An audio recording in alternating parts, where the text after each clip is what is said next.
to Behind the Ballot, where politics meets real life. We break down state and federal issues, showing how policy shapes everyday Americans. Engaged, balanced, and informative, that's our promise. And I'm your host, Mikkel Jenkins, and we're going to get right into this, looking at the domestic and political landscape in the news cycle that has been going around these last few days since we last talked to you all, doing a continuation of the White House shutdown and also looking at some of the programs that will be affected during this shutdown. So the ongoing federal shutdown is now producing concrete, immediate pain for millions.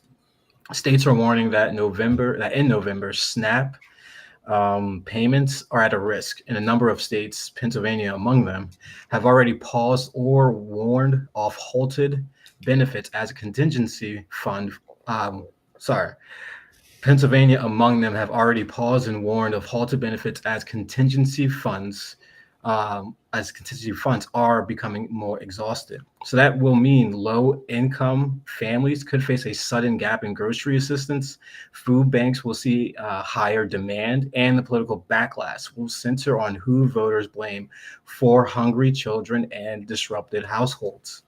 Beyond the humanitarian angle, the shutdown complicates messaging for both parties. Republicans will argue, toughness on spending and cracking down on fraud, waste, and abuse. Democrats will highlight the human side and the human cost of things. And governors in swing states may act independently, whether it's looking at early or emergency distributions.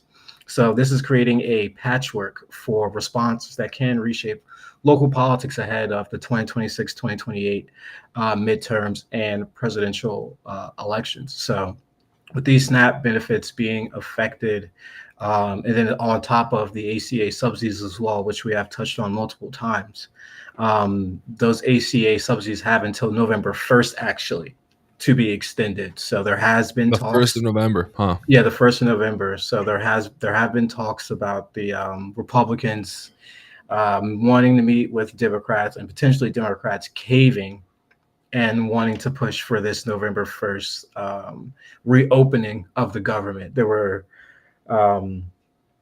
information. There was information out there stating that Democrats were waiting for this No Kings rally event to kind of blow over before they started talking about how to end this government shutdown, because they didn't want to lose that messaging in a sense for the No Kings rally, which is I wouldn't find that as a noble stance. I think that's as we've been talking, theatrical stance. And when it comes to politics, I feel like, yes, they wanted the protest to happen and not lose its weight, but at the same time, you're now allowing additional days in this shutdown to continue, though you just don't want to minimize or undermine this protest that was happening. I doubt the Republicans anyway would have tried to do or agree to anything at this point in time.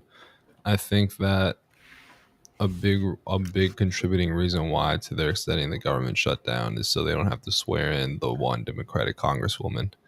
Yeah, that would push the Epstein files to getting Rosalia Adelita. And well, I mean, it's been said that Johnson would. I think today it was reported he would put it up for a vote if it did get to 218. But at the same token, he can say that, but he's still not swearing in the representative. So that's kind of a hollow statement in the sense. He's lying. Yeah. Yeah. It's a hollow statement. Like, his actions speak completely different than his words. Yeah. And I really think that their top focus right now isn't actually on this reconciliation bill or the government shutdown. I think it's quite literally like Trump's probably down his neck, like, hey, make sure those files don't get released. And I think the fact that we've seen Speaker Mike Johnson really kind of deflect quite a bit about this and not really try to actually talk about it, I think it really just shows that he doesn't want to, because it's not what he's thinking about. And then, I mean, he was supposed to have that debate with Hakeem Jeffries, and then he backed out of it. Backed out of it completely. He's completely terrified, and Hakeem Jeffries, as we talked last He's time a on the scrub too. podcast. Yeah, he is. He's actually making very good headways, and he is pushing on the initiative of the redistricting for a number of states, actually. So he is more on the offensive now, but it's like you had all these months to be doing that and preparing for that. So I would say, he probably should have started a little sooner in that front because, these maps are going to be passing left and right, and soon enough, Democrats may be out of the House completely if there's nothing to be done. Like I know Ohio is looking to pass their map, but the one contingency is that if Democrats can get, I think it's 90 signatures. No, I think it's like a thousand signatures or something of that nature. They would actually be able to remove that vote from the referendum in Ohio. So they Seems would like have it'd be about easy like enough. yeah, they would have like 90 days to get about like 1,000, 2,000 signatures to stop the measure, which I think is definitely doable. Yeah, Um, very doable. yeah, very doable. I mean, especially as we've seen more and more the progressive candidates come out, as well as progressive policies begin to flourish throughout the Democratic Party. I know people would see this as more of a moderate stance or conservative stance, changing of the maps and most so. But I would say it's mostly a progressive thing because conservatives would not be looking at changing the maps. Fundamentalists would not look at changing the map. These are, liberals that are really wanting to do this, and as well conservatives that want to bow down to the Trump administration and push these maps out so that they can get a advantage when it comes to 28 and 26 and 28. Given just how unpopular the Republican Party is as a whole, as well as Donald Trump in a sense, as his approval rating is dipping down. I think I've seen numbers at 36% almost. It's getting to. So it's going to be interesting to see how this further, lays out. And even with Democrats, we're seeing that fundraising patterns continue to show, younger insurgent Democrats out raising some older incumbents in primaries. We've seen with the Plattner race in Mills, something of that familiar It's always stance. funny. It's always funny to me how ridiculous some of the stories that come out to get rid of Yeah, non-establishment candidates, like Graham yeah, Planner. Like, look at these Reddit comments this guy said 12 years ago. Like, there's the one with Mamdani. There was a story about Mamdani. It was like his parents went on a luxury vacation. He tries to say he's a man of the poor. And I'm like, so you can't find anything about the guy himself, so you find something about his yeah, parents, or like yeah. otherwise Just cheap tactics, you can't honestly. find something about what this man did, so you look for a Reddit comment from 12 years ago. Like you would never see something like that about Cuomo or actual No, establishment no. Democrats. Never. It gets But the thing buried. is, he actually stood on it. He apologized as a man, and he, you know, gave a heartfelt and story about how he was, what he was feeling, why he posted those comments, and also understanding that those comments are wrong, disparaging. It should never have been said. That's what most. I wouldn't say most Americans, but individuals that have walked his path of life And sometimes don't have that level of pride to actually apologize, state that what they stated in the past is wrong and does not sum up to who they are today. You really don't see that. You see deflection from a lot of people when it comes to things of this nature, but he actually took it face value and let the world, let his community know and his world know, and voters and campaign staff, that he's apologizing for this and wanting to move forward and has become since a better person. That's honestly, what more can you ask for when you look at Democrats? I mean, you have some in the party who may be disingenuous, not genuine. This is an individual who is genuine, putting his heart on his sleeve and making it be known that he made a mistake and he's willing to fix it, as well as he's willing to fight for every voter that's within the state of Maine. it sounds like you would vote for Graham Plattner from how you're talking I mean, about yeah, him. he's a very I'm like, likable maybe guy. you should move to Maine. Even Bernie Sanders is still sticking with him, so that's even a more sticking point in itself. And moving on with Bernie Sanders, last week AOC and Bernie Sanders had a town hall. I was able to listen to it just a little bit, but they both appeared together on CNN. The town hall was titled "Shut Down America," moderated by Kaylin Collins.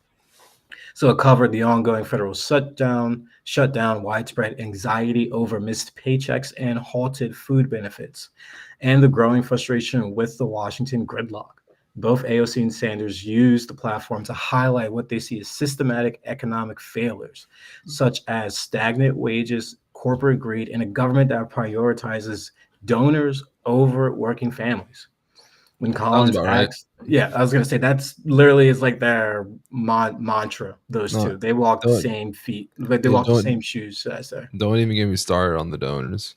Oh yeah, I that's just yeah, that's insane. No, quite literally those the whole reason why Trump moved the Israeli embassy from Tel Aviv to Jerusalem, which is still extremely controversial because that's saying that extremely, like Jerusalem is like Israeli, where it's supposed to be split, and yeah, it was because he got like $50 million from Miriam Adelson, and then she was like, "Well, if you can, once you do it, I'll give you 100 million." So once he did it, he got the 100 million, and she's been like literally throwing hundreds of $1 millions at this guy's campaign and like yeah, helping fund him, and it's ridiculous. And no, it's ridiculous how much the priority is for the donors and not for the working class. yeah. I mean, the town hall underscore the enduring power of the progressive wing, which the moderator was asking AOC if she's looking to do a run against Schumer, which I think is definitely in her cards. And quickly, Bernie Oh Sanders yeah, and AOC shifted from that talking point and stating, we're not here to talk about that. And then that's when Bernie Sanders, hit on his, we're here to talk about economic inequality and all his spiel, you could say, to kind of move away from that, to move the limelight away from that topic about her challenging Schumer. Which honestly, I think that she should. I think she should I'd be challenge Schumer. surprised if she doesn't. I would be very surprised. I mean, it's in her path. Realistically, she has the momentum, she has the backing, she has the favorability, she has the policies to get When the is to Schumer get up for things done. re-election in 2026 or 28? Is if he's the Senate, I think 28 because they're 6 year terms. But I'm chat GDPing it right now. she could, if I'm not mistaken, he could still be challenged for the leadership position. 2028. Yep. Yeah, so in 28, that's when he'll be up for reelection. So that's what definitely she should do. Don't eye the presidency. Let Newsom, Newsom and the rest of them take that. Newsom actually dipped in the polls a little bit. I Kamala is can't taking believe over him. Kamala is still at the Yeah, top. is You know taking what I over mean? him. I think it was because of all the Jewish money that. Well, sorry, the Jewish bill that he passed and things of that nature, which I personally don't think is that bad because He it's not. vetoed one, passed another. Yeah, like it's not I'm trying to completely figure out what his APAC. game is. So it's like, if it's something like, yeah, there's certain I mean, areas of that where I anything that think something may be protects more suitable hate, than others. But anything that enshrines hate speech as a law in any way is an issue for me.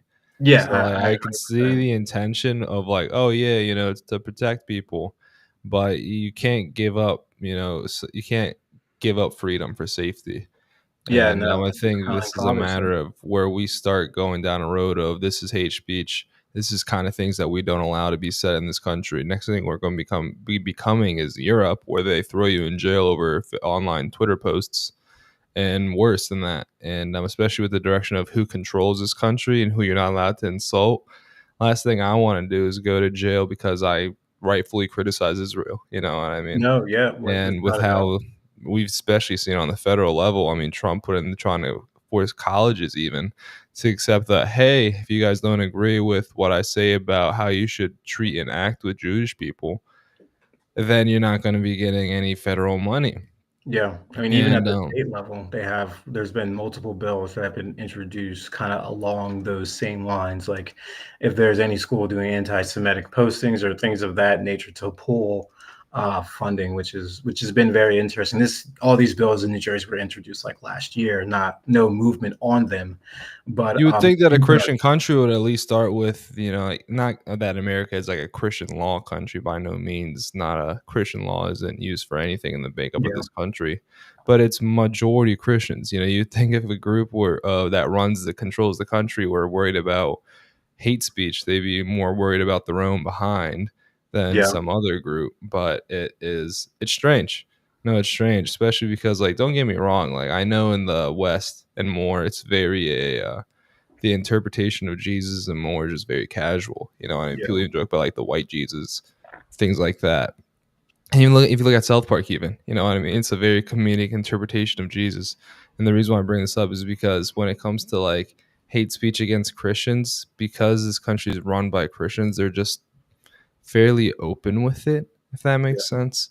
Whereas when it comes to Jewish people, it's more of a, well, it's two things really. It's the Israeli backing them, not wanting anything to spread that'll put them in a bad favor. And it's also a lot of people just feel bad for the Jewish people because of the Holocaust and stuff.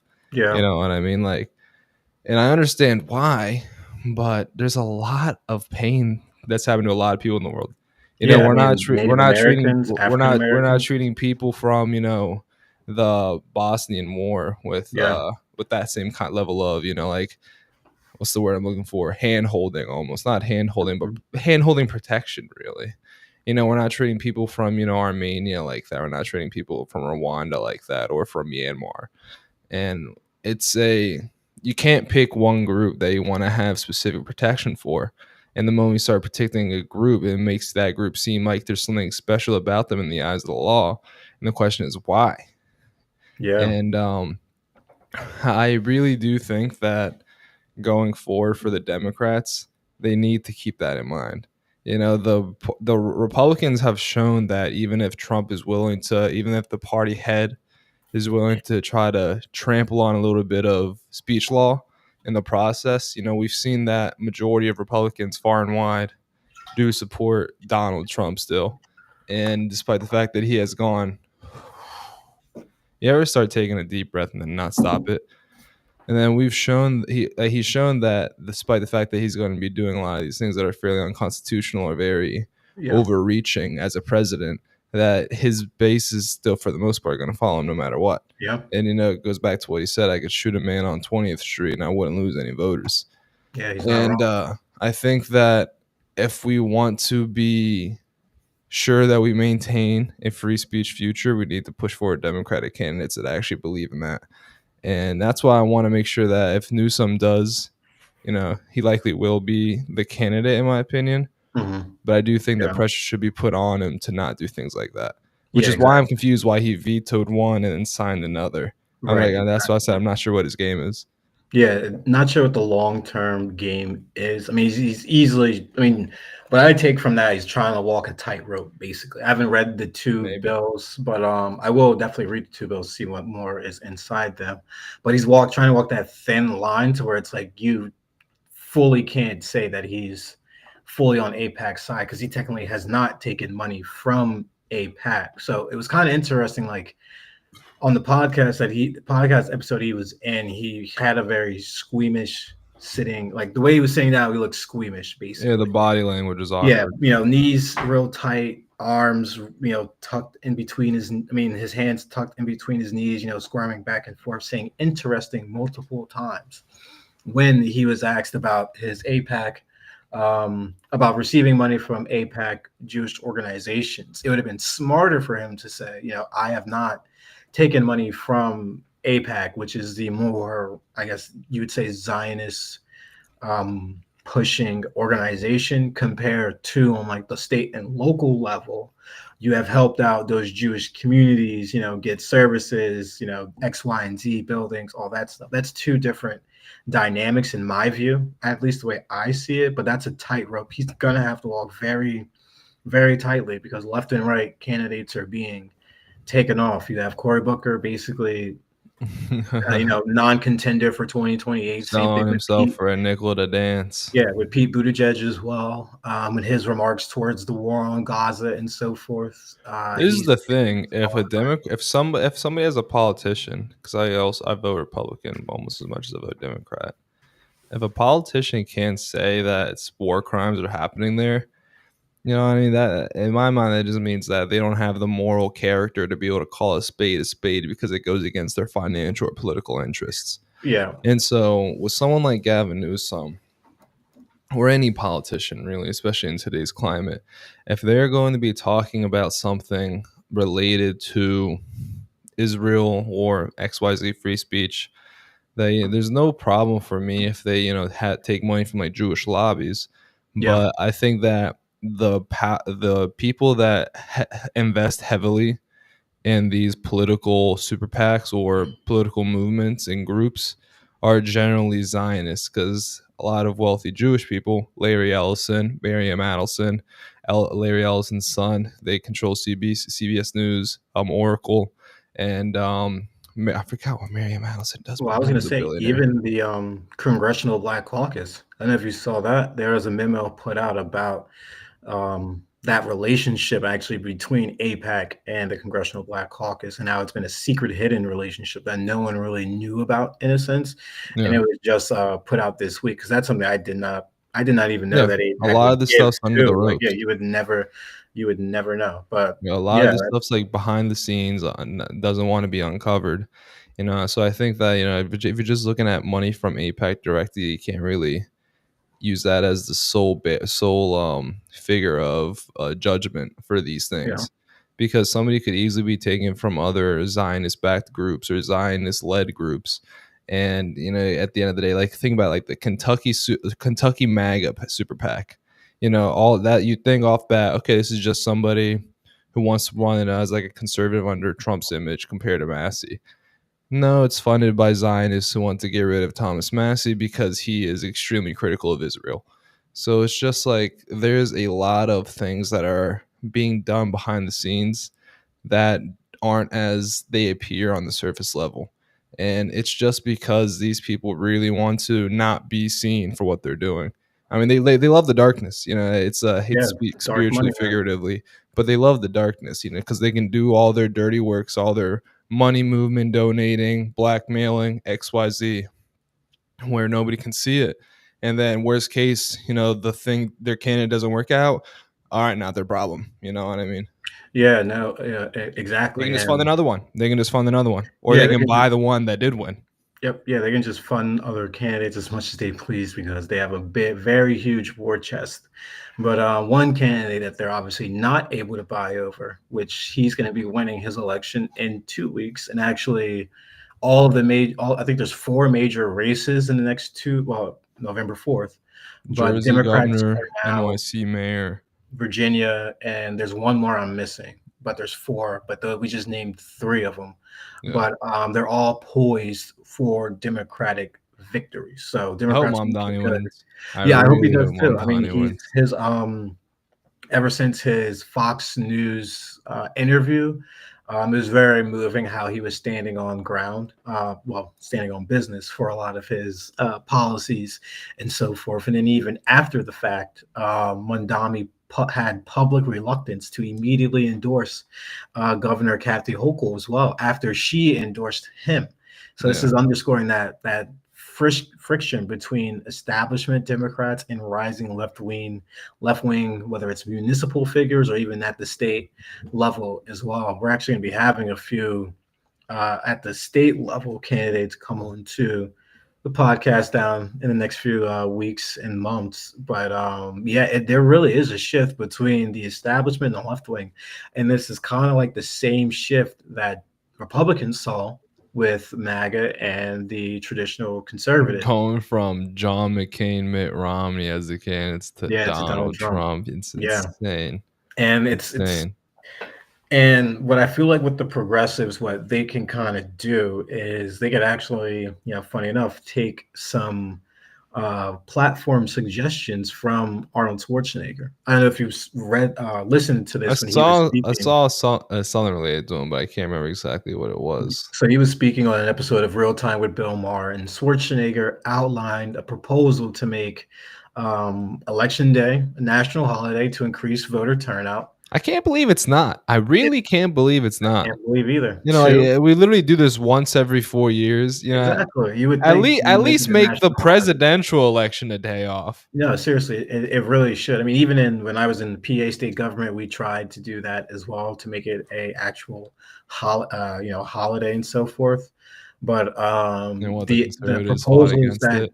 yeah, they are very much against it. I mean, that was when we Democrats were way down in numbers. It wasn't really until my final years there, in I think it was what 2020 through two, I believe, was when Democrats just had that one vote majority in the House. But Schwarzenegger laid out a three-step platform that Democrats should run on. I think progressives should pick this up, honestly. Make Election Day a national holiday to increase voter turnout. Two, require each state to establish an independent redistricting commission to draw fair maps that will, court between all of these increase of redistricting efforts that you've seen from the Republicans and Democrats as well. And then three, implement voter ID laws to ensure electoral integrity. So a blended of these ideas is something that I really think Democrats need to hone into and actually run with. Like, I mean, the implementation, I know the hardest one is going to be that voter ID law because so many Democrats try to be against it. But I mean, you have an ID for almost every basic thing in America. It You really should does. be I voter mean, ID law. It's just plain and simple. Have voter ID law.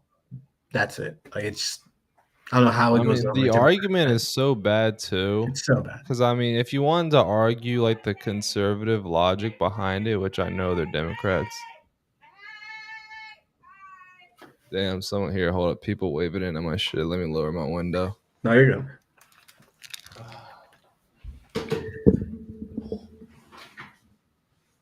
But I really do think that this revamp is something that they need. These three-pronged steps can really move forward a lot. And also with he was voicing criticism of California's Proposition 50, which is that referendum, which would temporarily replace the citizen drawn map with a democratic drawn map. Calling it a big scam, which I really don't think it's a big scam. This big scam all started once Trump All started right. to push Republicans to actually make those changes. Democrats never would be doing this if Trump didn't, open the floodgates for all of this to happen.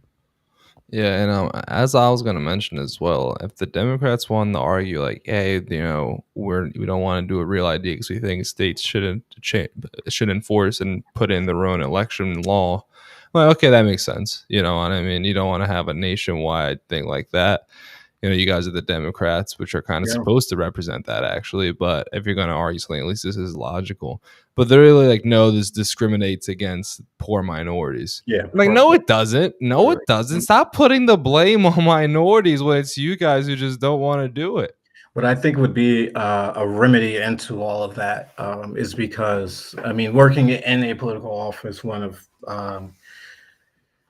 the highest in poverty within Philadelphia, there were instances, actually, I will say, you have individuals that come into the office and they don't have any basic informational documentation.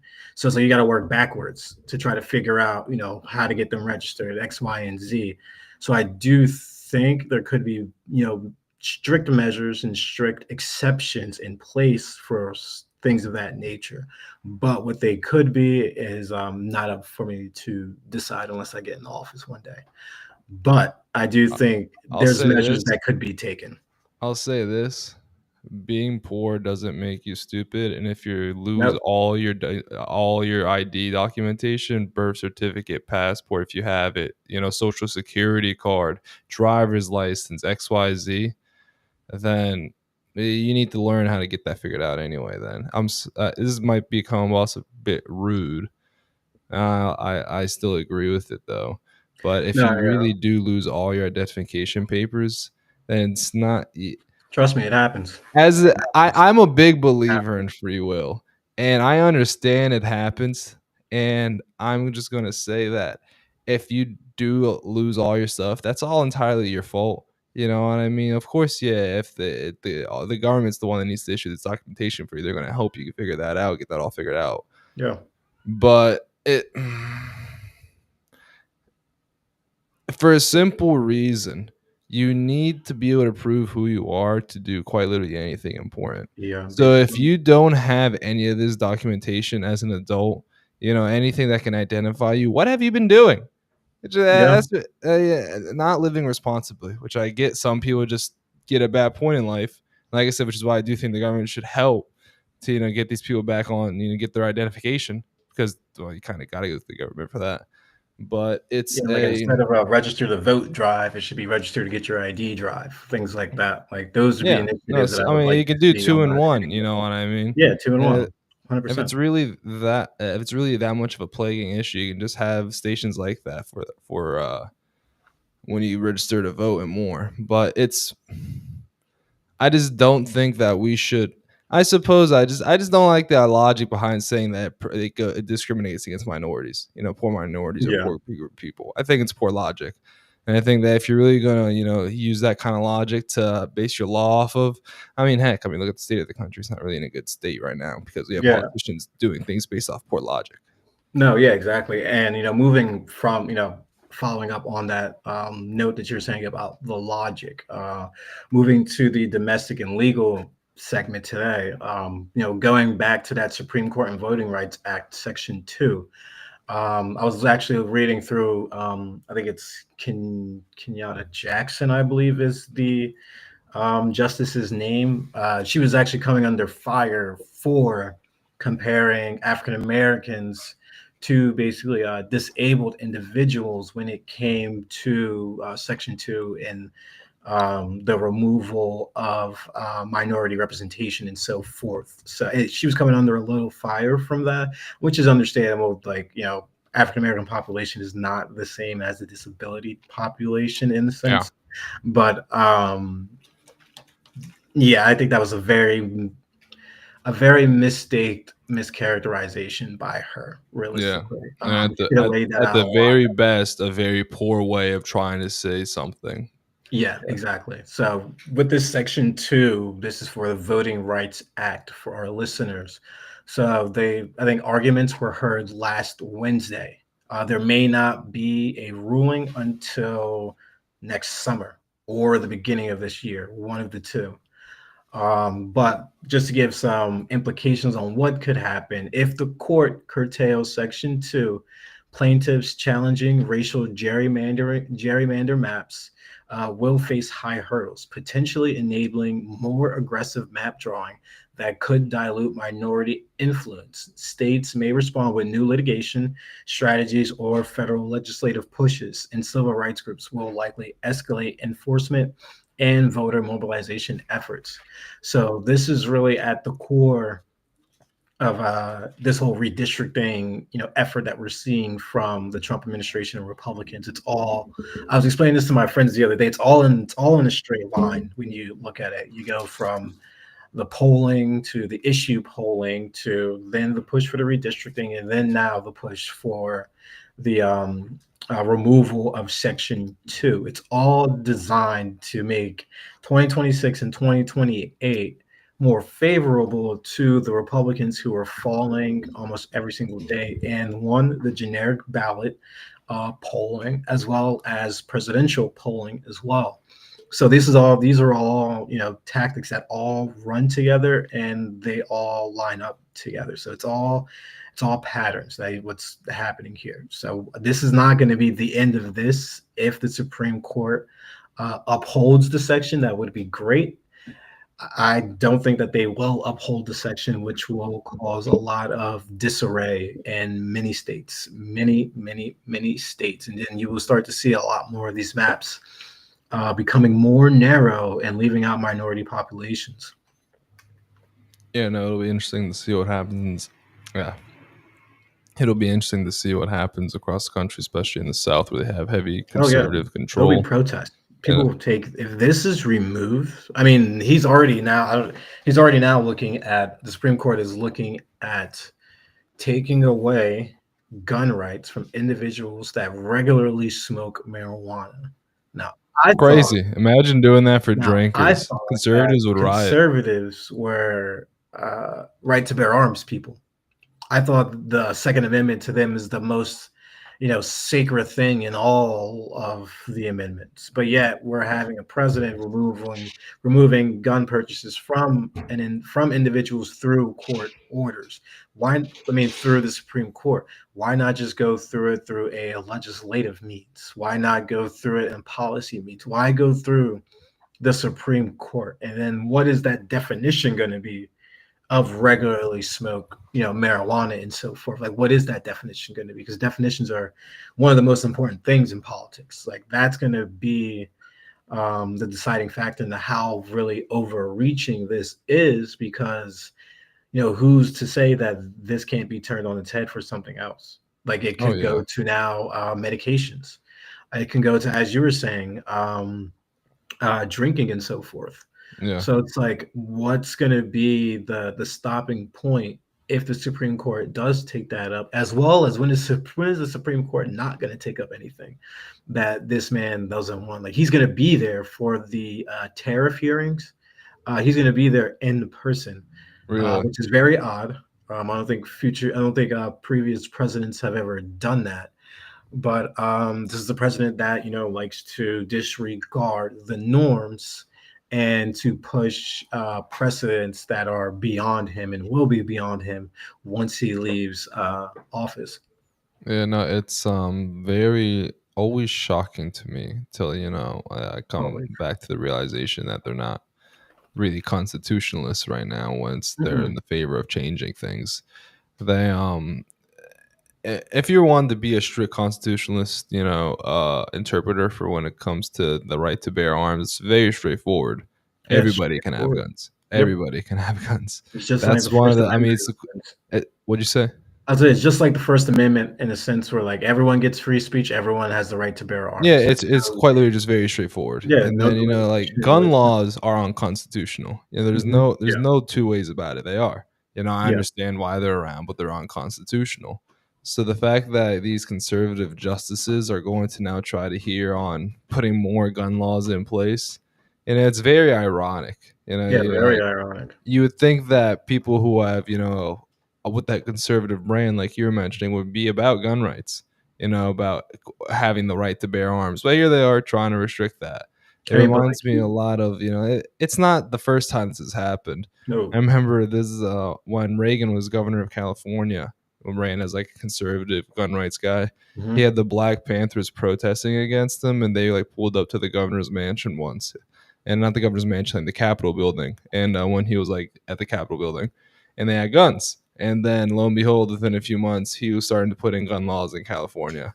It's always been about them just doing what they actually like compared Yeah. to their logical uh, consistencies.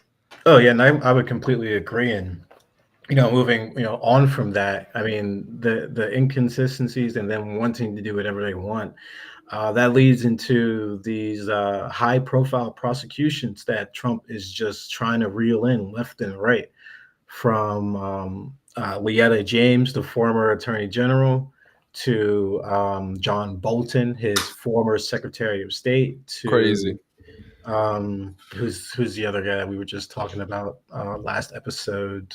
John Brennan. Now he's now going to be referred to the DOJ for possibly lying to Congress in regards to that Steele dossier. The DOJ is not going to do anything. Yeah, the DOJ is not going to do anything on that. And why I want to bring this up is because we're having a very historical context special guest on Friday that we would love for everyone to listen to that episode. It is going to be diving into Trump and Aaron Burr and how they both went after high profile prosecutions, as well going after their enemies. It's going to be a thought-provoking conversation. Definitely please check it out when it is released. But however, these are the levels of corruption that we're kind of seeing at the DOJ. I mean, I know this is not the global piece, but I have to add into it, like Homeland Security. They literally got community noted for trying to justify that the ship that the Trump administration bombed, killing those fishermen and sailors, was completely okay to do, and that they had drugs on their boat. Mind you, they put that on Twitter, a picture of the boat, got community noted by Twitter, and it basically stated that that picture was a screenshot and alteration from like 2014 or like Yeah, like 2019. Like, a drug bust off of the Spain coast 10 years ago yeah. by So Spain and it's like, Florida. It's how not even in South far? America. Yeah, it's like, how far are they going to go to try to manipulate, voters and the American public and people? Um, Now, what they're doing, it's right when it's clearly wrong and against international, law across the board. We can't just start shooting missiles at boats, thinking that, they're going to be there's drugs and so forth, coming across our border. I mean, there's different ways to do that, and even Most drugs come across the land border, which I yeah, I was give gonna say Trump always credit a for. port of He's entry at serious about least. the land border, but all Yeah, this bombing Venezuela, Colombia, boat drug dealers nonsense is quite literally just so he can murder people. yeah, literally, and also that there's now been there's build up like on Venezuela. They're starting to become military buildup on Venezuela's borders by the United States, and in that same token, Venezuela is taking its own actions to try to protect themselves. Because I think the president of Colombia, he had a interview. I forget who the interview was, but he said if Donald Trump doesn't stop, he would go after him, which I think is, that's a little interesting to say in an interview to say, but especially for the president of Colombia. Um, yeah, I don't really know where Trump's going to be sitting with that, but as always, we don't wish for harm against anybody or speaking violence towards anyone. So we'll see how that's played out. But this whole trying um, to, you know, I I get after, think not kind of related to like the actual crime itself of murdering innocent people and saying they're drug dealers, but also just kind of related to what Trump's been saying lately. So a little bit off topic is how funny it is to me that this guy in like the last few weeks has been vocally saying, "Yeah, I don't think I'm going to go to heaven." He's yeah, like, he's I not, really don't think I'm going to go to heaven." And I'm like, if you don't think you're going to go to heaven, then why don't you change your actions? I don't get it. This guy's like, yeah, just dirty Venezuelans had it coming. I don't yeah, think God's gonna like that. Actually, now that I think about it, no, I don't think God will be happy about that. I mean, why'd you do it then? You know what I mean? Why are you doing this if you actually believe in God? Why are you doing things that God, he won't be happy with? And I laugh because it's so nonsensical to me. I'm like, I can't imagine if I like walked up and kicked the kid in the face and been like, damn, maybe I shouldn't have done that. Like I would have kicked yeah. the kid in the face in the first place. You know what I mean? You don't gotta bomb innocent Colombians and then be like, dang, I've been thinking lately, I don't think heaven's in the plans for me. I'm like, buddy, maybe stop blowing up people. You know what I Oh mean? I yeah. think that's a good start. Yep, that would be the best start, honestly. And then there was also this explosive. I mean, some won't think it's explosive. What a word to use. Yeah, yeah, right. Right off of talking about that, Yeah. the DOJ whistleblower claims that there was an erosion of legal norms. So there was a recent 60 Minutes interview from Department of Justice attorney Erez, don't know how to say that last name, but we will share it with our listeners. Publicly accused senior DOJ official of instructing him and others to mislead courts, disregard judicial orders, and evade accountability, raising profound questions about really the institutional integrity of the Department of Justice. So this individual reveals that during the Trump administration, at a meeting with then DOJ official Emil Bove, he was told that immigration removal flights would proceed no matter what, and that if courts tried to intervene, the department might simply respond, F you, we don't care about your order. That moment, he says, crystallized a deeper problem when career attorneys are pressured to break or distort legal standards. The rule of law becomes a causality of political ends. So this is literally what we're seeing with the DOJ firsthand from what we've been speaking about on this podcast. We are seeing norms being eroded at every single level.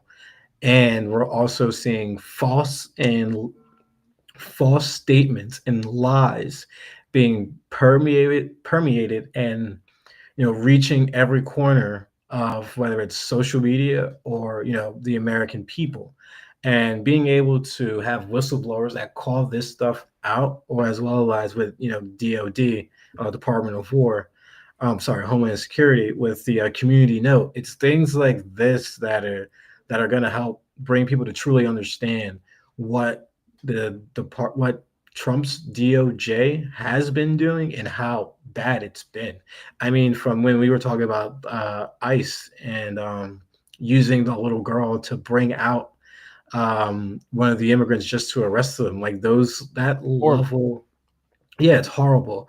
Like that level of non-caring for whether it's the legal procedures that conservatives have said they love to uphold, or if it's about immigrants, which conservatives say they would love to keep out, but they want to keep them in the country for all the jobs that they don't want to do.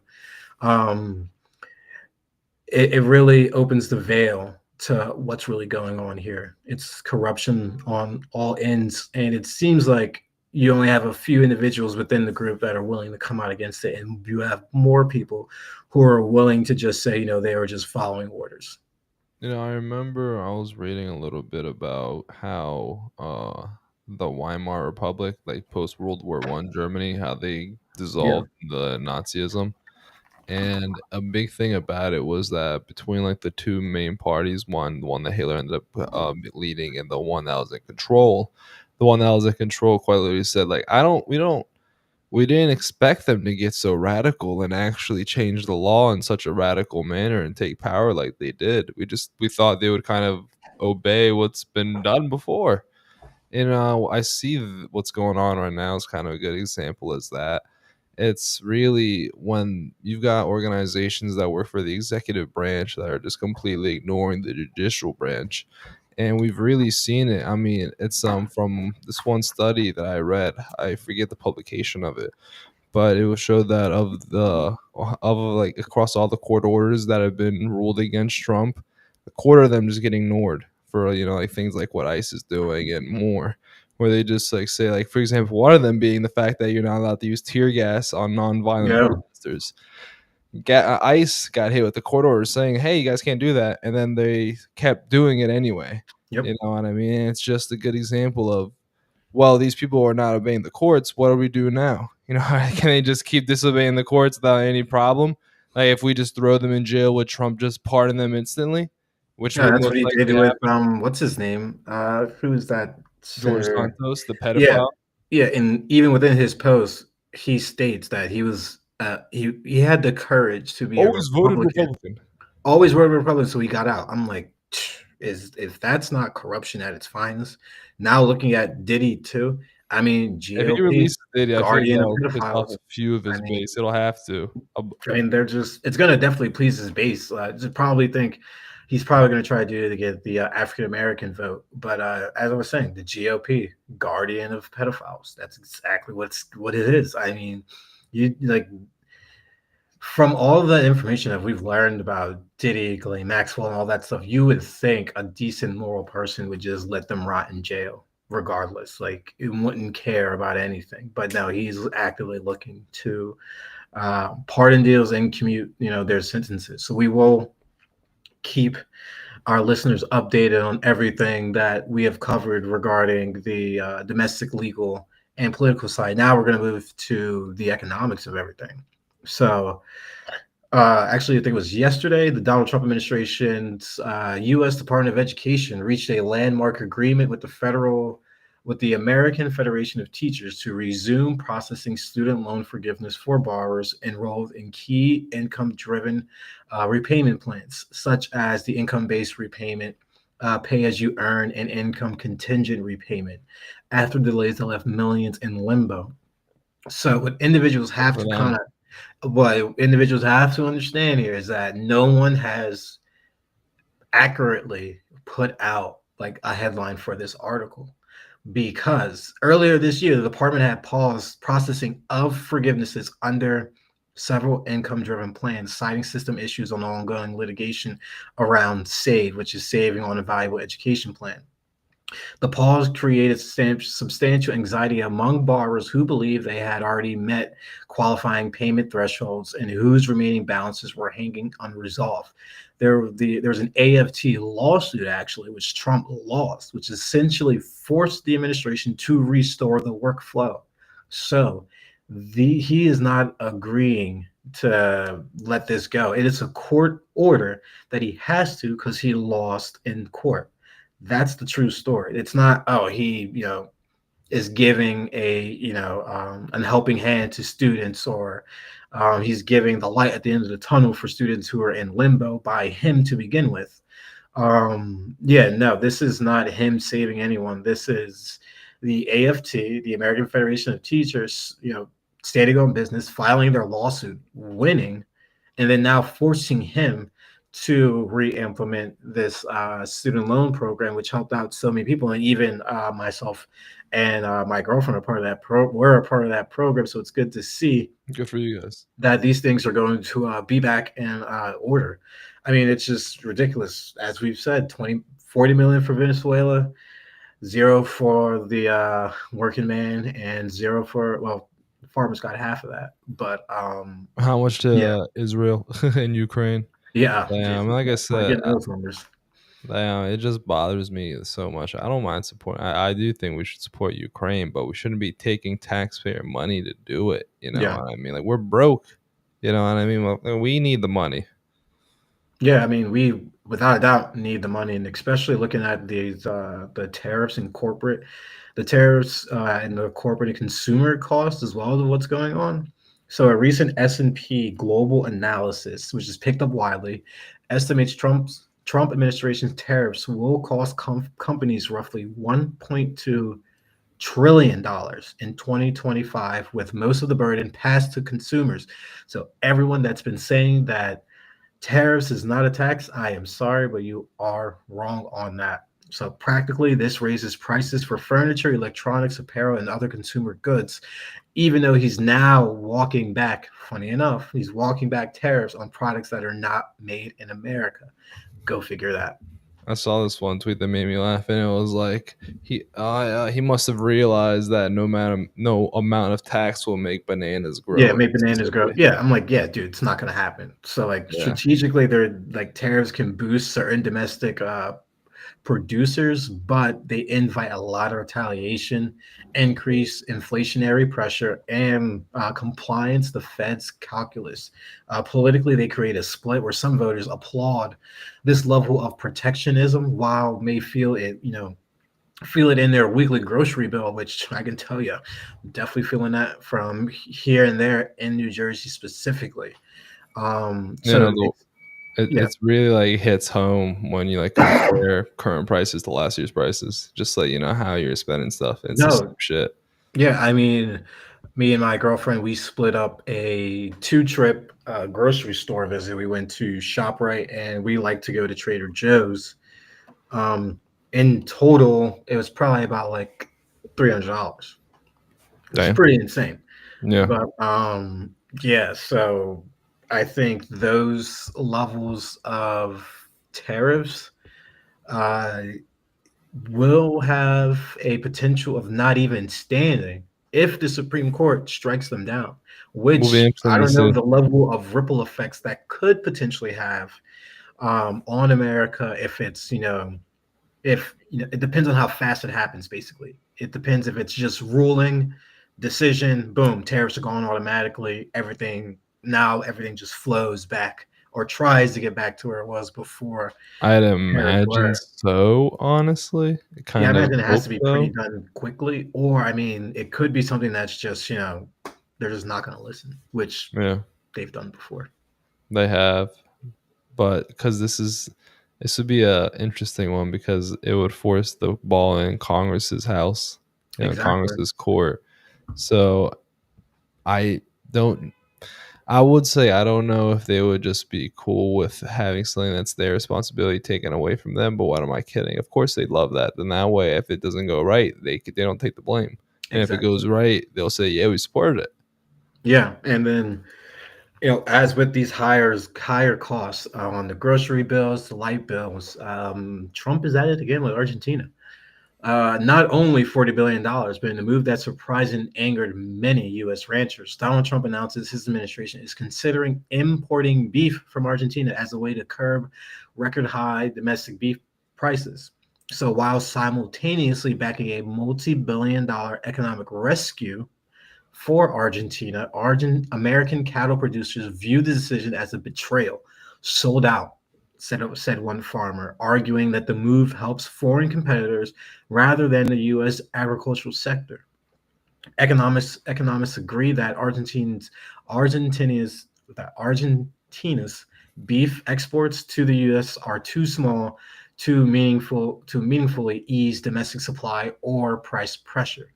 Even if imports double, they still represent under 2.5% of U.S. beef supply. So for the U.S. farming economy, the implications are pretty sharp. Domestic producers may see scale back investments or herd expansion amid market uncertainty.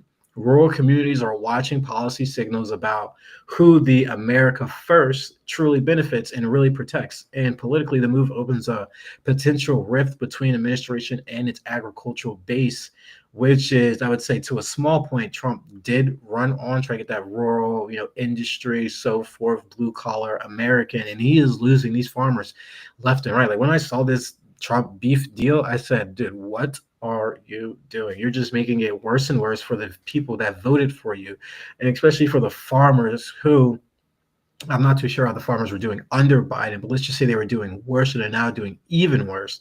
It's like, dude, they voted for you because they saw you to be that level of change for their industry. But now you're just turning their back and just propping up another country with taxpayer dollars while the farmers are getting a fraction of that. Well, half of that, should I say, and being left out of this deal as well. It's not helping the agricultural American or the agricultural business as farmers have been coming out and stating realistically.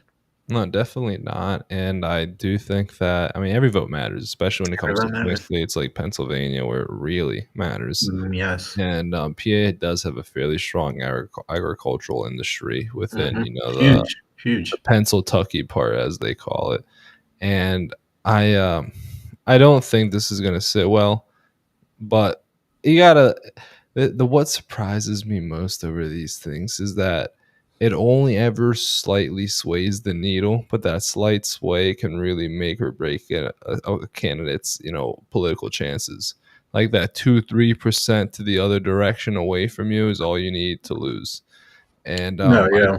I do think that, I mean, we've already seen the polling, and I think that's the big reason why they're going so aggressive for the redistricting is because they're aware that these aren't popular decisions, and it's not Very going unpopular. the way that they would have either liked, or it's not going the. It's just backfiring more on them than they were hoping for, and it'll be interesting to see where the wind blows with all this. Yeah, it will be interesting to see where it all goes because this is an issue that everyone is seeing on a daily basis when they go to the store and so forth. And I know he's touting that gas, under $3, looking at $2, but it's like, yeah, gas is cheap, but also you're paying an arm and a leg for your daily essentials outside of gas, and especially for electricity in New Jersey as well. And then speaking about electricity, really, um, looking at a high profile consortium, including BlackRock, Microsoft, and NVIDIA, and others, agreed to acquire aligned data centers for roughly 40 billion. So it's a landmark infrastructure play to secure capacity for AI workloads. So this shows how private capital is racing to own the physical backbone of AI, land, power, and cooling, rather than just software IP. So this concentration of AI infrastructure in well-capitalized hands, and accelerated build out in key regions, and an advantage for big firms, which they're able to lock in capacity and control cost. And I know we all kind of experience that Amazon software, well, the cloud glitch, So the breach, or shortage however of you web want to, services. yeah, that web servicing, everything was basically down. So I'm sure a lot of individuals were like, this is why we can't have um, cloud services that have so much on them to that if they fail, everything is basically out the door with it. And when I say everything was down, everything was literally down. You could not do almost a Yeah, single there thing. was quite a bit of stuff down. I had a lot of stuff down related to work too. Like Yeah. they delayed the audit by like a day or two because of it. Yeah, everything was basically down. So with Amazon and that whole software outage, it's interesting to note as well that Amazon is now moving with AI replacement as well for a lot of their workers. So there was leaked internal documents that reveal that Amazon is planning to replace over 600,000 US jobs by 2033 via robotics or automation. I will tell you this right now. I heard this in almost from high school to college that what's coming after your jobs, it's not immigrants from across the country, from across other parts of the world. It's AI and automation that's going to take your job. We are spending too much time fighting against immigrants who just want to come here for a better life when we don't understand that AI is pulling the wool over all of our eyes and will soon have our job. Wow, all of customer services and all these other jobs will be way out of the market because there will be AI that does it. Like even for me on the policy side of things, there's a list of 100 jobs that would be replaced by AI. Policy analysts or political commentary was at least like 50 to 60 range. So it's Yeah. not safe to say that by 2033, a lot of our jobs may be maybe out of commission. I mean, I don't know which race it is, but there is a debate that's going on. I think it's tonight or it's this week, and one of the candidates is not showing, but he's being shown via AI.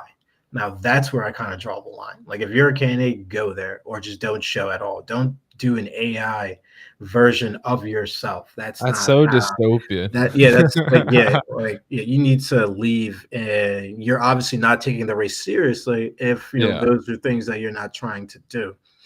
But financially, Amazon calculates that this will save about 12.6 billion between 2025 and 2027 and reduce labor costs by 30 cents per item shipped. So for workers, especially those in logistics and fulfillment centers, this signals large-scale job exposure and one of America's biggest employers for the economy. If Amazon exceeds, it could become a net job destroyer rather than the creator, obviously. With economics warn could ripple across the sector.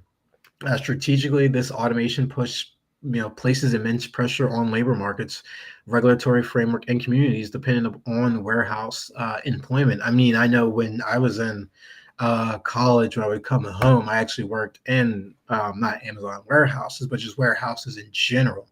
So I couldn't imagine, not having that job during your time in your home from college to be able to make good money. I was able to go back to school with like 600, $700 after so forth. But Really?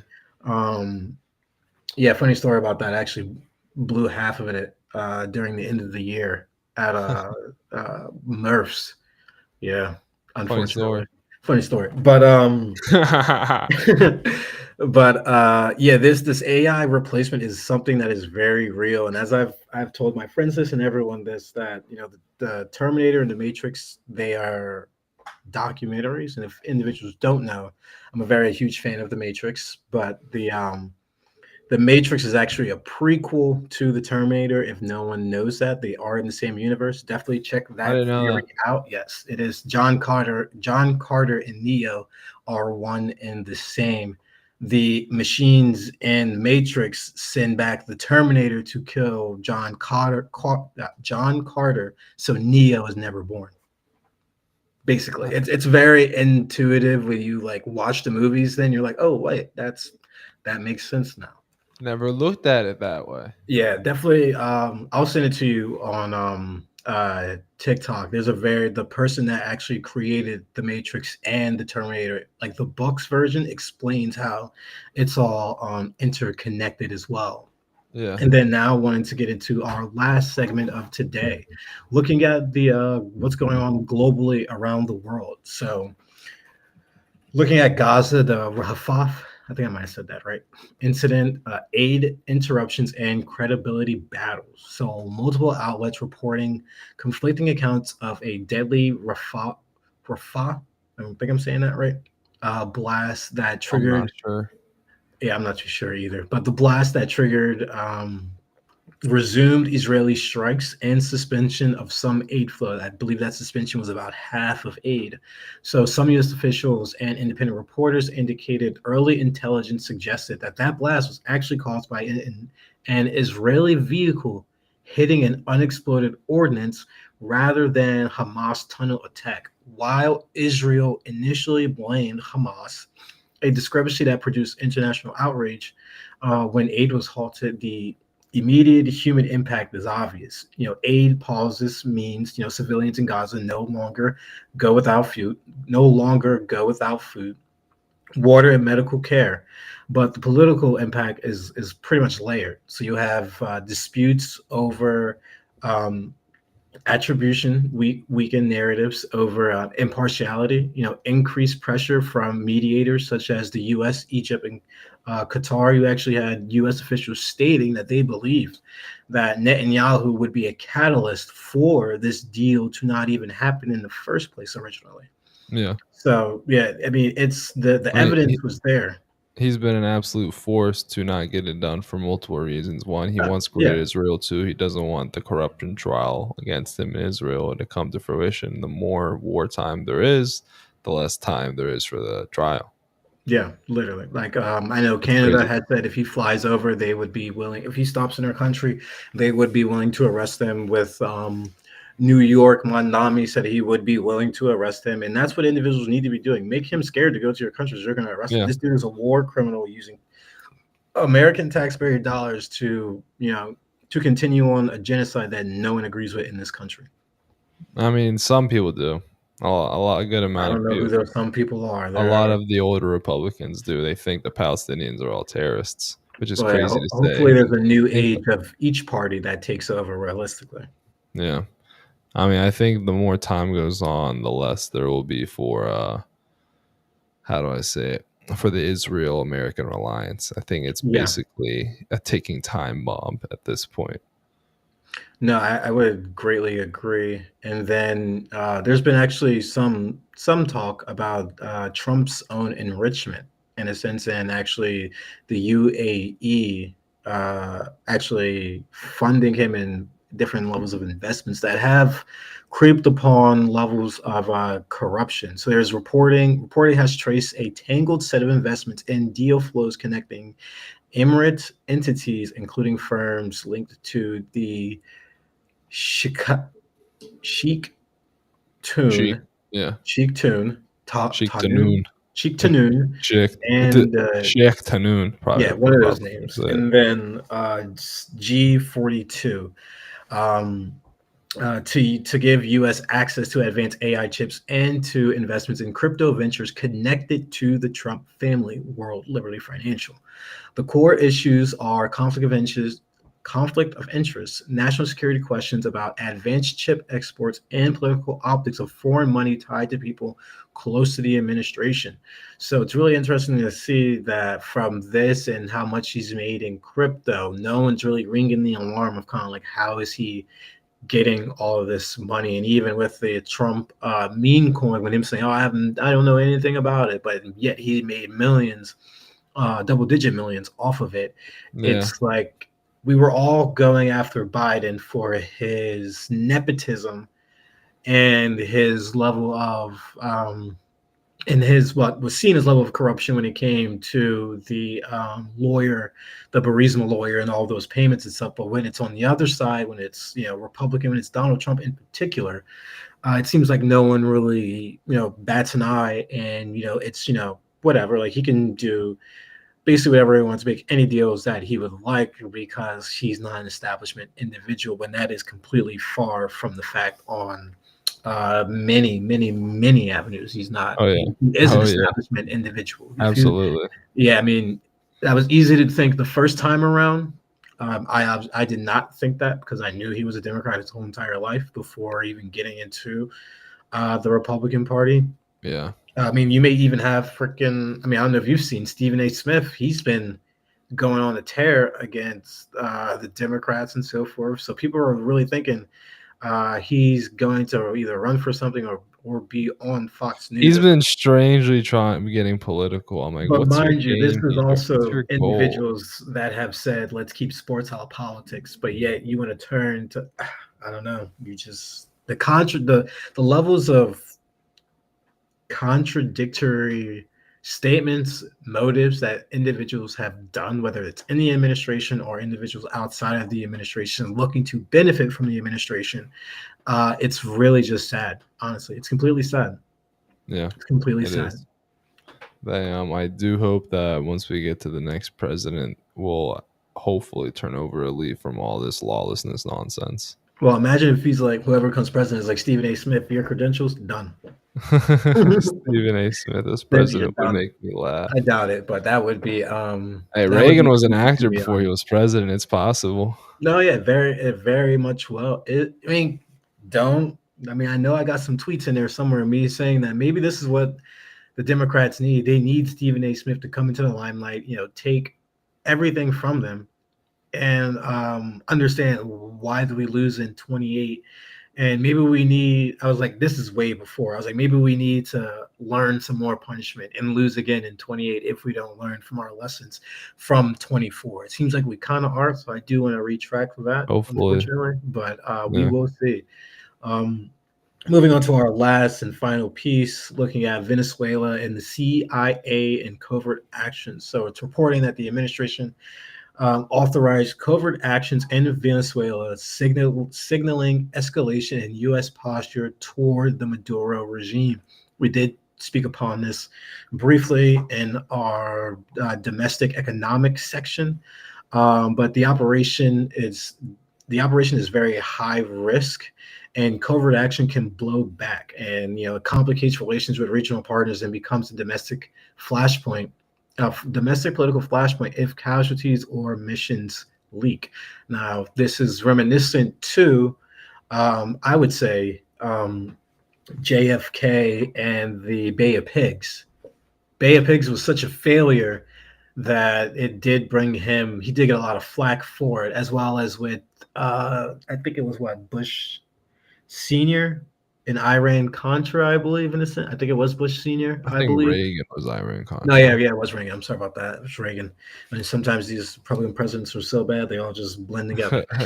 I But all the presidents have quite a bit you can criticize them for. Don't get me started on no, Obama. yeah, yeah. Well, we're an FDR fan here. Relax. But no, I'm joking. But And you're the blue no matter who guy. I'm not.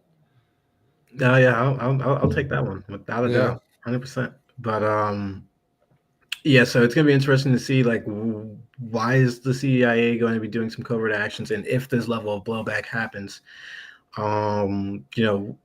what's really Venezuela going to be able to do, and what's going to happen domestically in the minds of voters if this mission is a failure and or there are American casualties from a failed mission. Like with the Bay of Pigs, JFK got pretty much battered over the head for that. I mean, I feel like he would have won re-election if unfortunate things didn't happen. Yeah. But that was one thing that did smear the beginning of his presidency when he was, getting his feet under him realistically.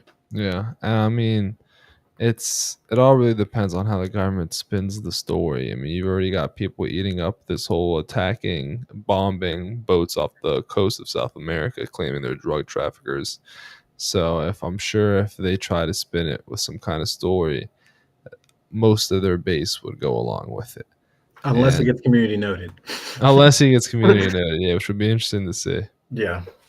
No, definitely would be. I mean, I really hope we don't continue down this path of going after Venezuela, saving Argentina. It's like, what's going to be, I mean, threatening Colombia. It's like, what's going to be the next, South America country that we're going to be fighting with? It's something that, he will tout as stopping a, 8th, 9th, 10th, 11th war or Yeah, he's something supposed to be the peace president, of that nature, the peace Nobel Peace president. Prize.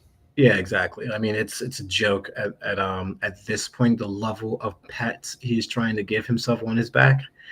But It is. as always, as we end off with this last piece, thank you for tuning in to Behind the Behind the Ballot, where we keep politics engaged, balanced, and informative. Stay curious, stay critical, and stay involved. I'm Mikhail Jenkins, and until next time, keep looking beyond the headlines and behind the ballot.